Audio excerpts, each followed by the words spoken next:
কিন্তু শুধু আপনারা নিজের ক্ষমা করে দেবেন।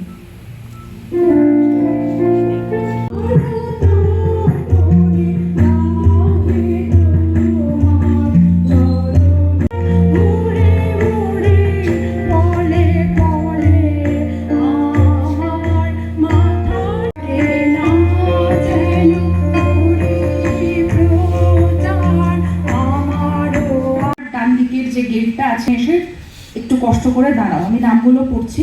সন্দীপ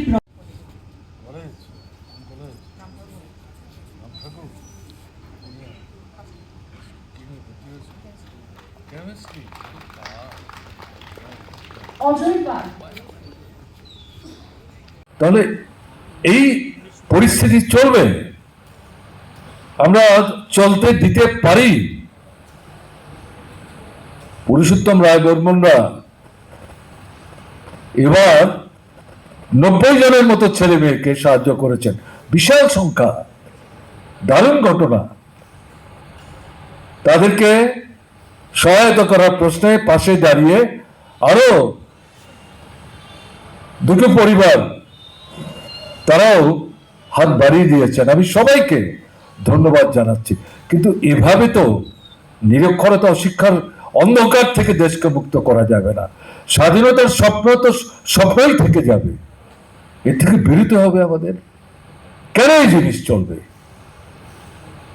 এই যে বর্তমান ব্যবস্থাটা আঘাতে আঘাতে এটাকে জর্জরিত করে এর থেকে মুক্তির আস্বাদ আমাদের নিয়েই কিন্তু নতুন ভারত গড়ার, নতুন করে স্বপ্ন দেখার সময় এসে উপস্থিত হয়েছে। এই চেতনায় যদি নবীন প্রজন্মের ছেলে মেয়েদেরকে আমরা তৈরি করতে না পারি, তাহলে কিন্তু অসুবিধা হয়ে যাবে। আজকে যে 90 জন ছেলে মেয়ে, তার মধ্যে প্রায় 70-75 জনেই ইতিমধ্যে তারা এসেছেন, সাহায্য তাদেরকে যা দেওয়ার সেটা তারা হাতে তুলে নিয়েছেন। আমি তাদের উদ্দেশ্যে বিশেষ করে বলবো, আত্মসন্তুষ্টিতে ভুগলে চলবে না।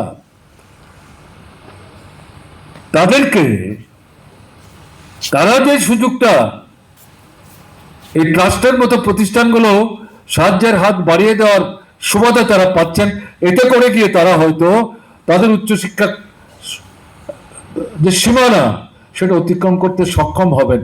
কিন্তু আরো যে লক্ষ লক্ষ কোটি কোটি ছেলে মেয়ে আছে, তাদেরকে সাহায্যের হাতকে বাড়িয়ে দেবে। দায়িত্ব হচ্ছে রাষ্ট্রের। এটাই আমাদের স্বাধীনতার স্বপ্ন। নূতন করে আমাদের ভারতবর্ষকে গড়ে তুলবার জন্য স্বপ্ন দেখতে হবে, এই স্বপ্ন নূতন ছেলে মেয়েদের দেখতে হবে। আমি তাদের উদ্দেশ্যে বিশেষ করে বলবো, এই সাহায্য শুধু পাস করার জন্য না, এই সাহায্য মানুষের মতো মানুষ হওয়ার জন্য।